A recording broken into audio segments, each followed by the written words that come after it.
I want to talk about the vaccine mandates. You've signed an executive order banning any entity from mandating the COVID-19 vaccine. Southwest and American Airlines, they're both headquartered here in Texas.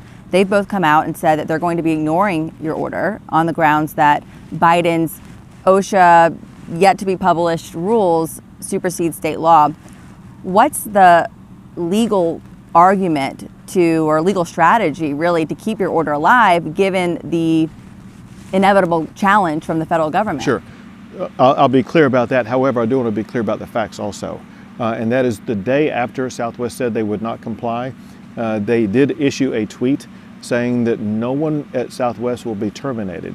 But maybe they won't be terminated, but that might also just mean unpaid leave. Well, it better be more than that. And my saying it is more than that, based upon what they have said. And we have received similar information from American Airlines that may not have been published yet.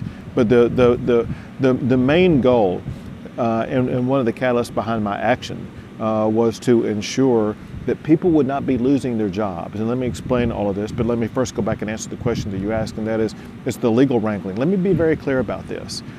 Neither the President of the United States nor the federal government have any legal authority, any constitutional authority to issue their vaccine mandate.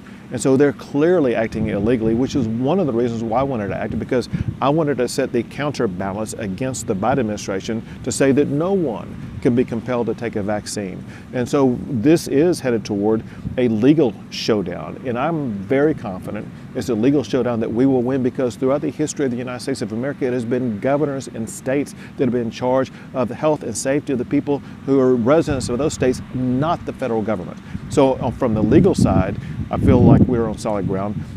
Also from the constitutional side in this regard, and that is part of the governor's job, is to ensure that the freedoms that are guaranteed by the constitutional laws of our constituents are going to be protected. And so I had to stand up and protect those freedoms of people not having their bodies basically invaded by a vaccine that they do not want, and they cannot be compelled by the federal government to take it. Then the last thing is, I talked to too many Texans around the entire state who were literally crying because they faced either losing their job or compromising their own values and safety by getting the vaccine. And so I said that there's no reason why they should be losing their livelihoods, and that they needed to make sure that they were going to be protected from being forced to take a vaccine that they did not want to take. The White House has said that you're purely playing politics here. Do you believe that they're playing politics here? This is politics by the Biden administration. But also clearly they are acting completely contrary to the Constitution. And one thing that Biden has failed to do, and that is work in collaboration with the states. He had every opportunity to work in collaboration with the states. But let's look at what the CEO of Delta said yesterday. The CEO of Delta Airlines said yesterday that a vaccine mandate is a blunt tool that is not needed, because there are other effective ways to address this issue without that blunt tool from the federal government.